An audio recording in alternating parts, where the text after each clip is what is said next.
Hello, in this video I'm gonna show you how to check the status of your lost REALME 12x.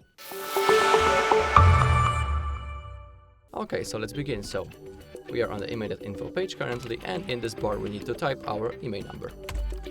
So once it's done, we need to click on this blue button, check IMEI.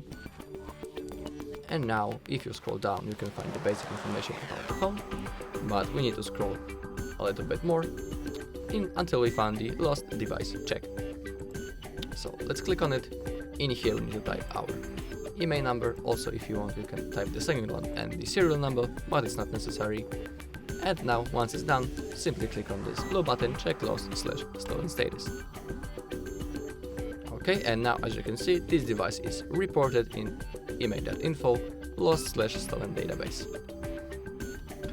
If you scroll down a little bit, you'll find the IMEI number, the brand, the model, the incident date when it happened, the country, the city, the description of how you lost your phone, also below the price, the contact name, the email, the phone number, is it verified, the verified date, and is it reported, and when it was created at.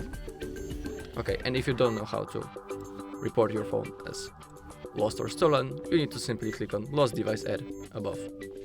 Okay, so that's all in this video. Thank you all for watching. If you find this video helpful, please leave a like, comment and subscribe.